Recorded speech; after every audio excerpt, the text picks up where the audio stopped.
ഒരു പാത്രത്തിലേക്കില്ലേ 2 മുട്ട പൊട്ടിച്ച് വയ്ക്കണം. ഇനി അതിലേക്ക് 1/4 കപ്പോളം പാലൊഴിച്ച് കൊടുക്കണം.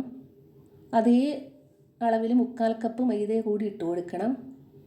ആവശ്യത്തിന് നോക്കിയിട്ട് ഉപ്പിട്ട് കൊടുക്കണം. 1 ടീസ്പൂണോളം ബേക്കിംഗ് പൗഡർ ഇട്ട് കൊടുക്കണം. ബട്ടർ ഉണ്ടെങ്കിൽ മാത്രം ഒരു പീസ് ഇട്ട് കൊടുക്കുക, അല്ലെങ്കിൽ കുഴപ്പമൊന്നുമില്ല. ഇല്ലത് വെച്ചിട്ട് എല്ലാം ചെയ്താൽ മതി. ഇനി അതൊരു മിക്സി ജാറിലേക്ക് ഇട്ട് കൊടുത്തിട്ട് നന്നായി അടിച്ചെടുക്കാം. നല്ലോണം അടിച്ചെടുക്കണം, കട്ടയില്ലാതെ അടിച്ചെടുക്കണം. ഇനി നമുക്കത് മാറ്റി വെച്ച് കൊടുക്കാം. ഒരു തവ വെച്ച് കൊടുത്തിട്ട് അത് ചൂടായാൽ അതിലേക്ക് 2 ടീസ്പൂൺ എണ്ണ ഒഴിച്ച് കൊടുക്കാം. അതിലേക്ക് 1 ടീസ്പൂൺ ഇഞ്ചി വെളുത്തുള്ളി പേസ്റ്റ് ഇട്ട് കൊടുക്കണം. എന്നിട്ട് നന്നായി വഴറ്റിയെടുക്കണം. ഇത്രയും മതി. അതിലേക്ക് ഒരു വലിയ ഉള്ളി ചെറിയ ചെറിയ പീസാക്കി കട്ടാക്കിയത് കൂടി ഇട്ട് കൊടുക്കണം. അതും നന്നായി വഴറ്റിയെടുക്കണം. ആവശ്യത്തിന് ഉപ്പ് കൂടി ഇട്ട് കൊടുത്തിട്ട് നന്നായി വഴറ്റിയെടുക്കണം. ചെറിയ ചെറിയ പീസാക്കിയ കുറച്ച് കറിവേപ്പില കൂടി ഇട്ട് കൊടുക്കണം. 1/4 ടീസ്പൂൺ മഞ്ഞൾപ്പൊടി, 1 ടീസ്പൂൺ കുരുമുളക് പൊടി, 1 ടീസ്പൂൺ ചുവന്ന മുളക് പൊടി, 1/4 ടീസ്പൂൺ ഗരം മസാല ഇട്ടിട്ട് പച്ചമണം മാറുന്നത് വരെ വഴറ്റിയെടുക്കണം. ഉപ്പും മഞ്ഞളും ഇട്ടിട്ട് കുക്കറിൽ പുഴുങ്ങിയെടുത്ത ബീഫാണ്. അത് ചെറിയ ചെറിയ പീസാക്കി കട്ടാക്കിയിട്ട് അതുകൂടി ഇട്ട് കൊടുക്കണം.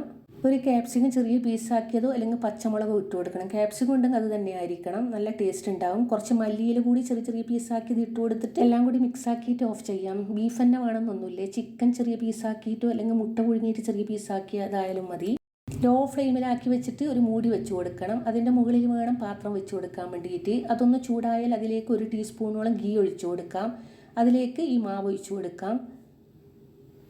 മൊത്തത്തിൽ അങ്ങനെ ഒഴിച്ച് കൊടുത്തിട്ട് അതിൻ്റെ മുകളിൽ വേണം ബീഫ് മസാല വെച്ച് കൊടുക്കാൻ വേണ്ടിയിട്ട്. ചിക്കൻ മസാലയായാലും ചെറിയ മുട്ട പുഴുങ്ങിയിട്ട് ചെറിയ പീസാക്കിയതായാലും മതി. എന്നിട്ട് അത് മൊത്തത്തിൽ ഇട്ട് കൊടുക്കണം. നമ്മളെ കൈ കൊണ്ട് തന്നെ ഇട്ട് കൊടുക്കണം. എല്ലാ ഭാഗത്തും ഒരുപോലെ എത്തിക്കണം. മൊത്തത്തിൽ ഇട്ട് കൊടുത്തിട്ടുണ്ട്. ഇത് 10-12 മിനിറ്റ് എടുക്കും. 12 മിനിറ്റിന് ശേഷം തുറന്ന് നോക്കാൻ പാടുള്ളൂ. ലോ ഫ്ലെയിമിൽ തന്നെ വെച്ച് കൊടുക്കണം. ഒരു 12 മിനിറ്റിന് ശേഷം ഒരു ടൂത്ത് പിക്കോ മറ്റോ എടുത്തിട്ട് കുത്തി നോക്കണം. ഒരു കത്തിയോ മറ്റോ ഉപയോഗിച്ചിട്ട് കുത്തി നോക്കണം. അതിൽ മാവൊന്നും ഇല്ലെങ്കിൽ മാത്രമേ ഓഫ് ചെയ്യാൻ പാടുള്ളൂ. ഇത്രയും മതി. ഇത് നന്നായി വെന്തിട്ടുണ്ട്. 12 മിനിറ്റ് എടുത്തിട്ടുണ്ട്. ഇനി നമുക്ക് കുറച്ച് ആറിയ ശേഷം ഇത് കട്ടാക്കി എടുക്കാം. നല്ല ടേസ്റ്റാണ് ഇത് കഴിക്കാൻ വേണ്ടിയിട്ട്. ഈ നോമ്പിന് നല്ല എളുപ്പമാണ് ഉണ്ടാക്കാൻ വേണ്ടിയിട്ട്.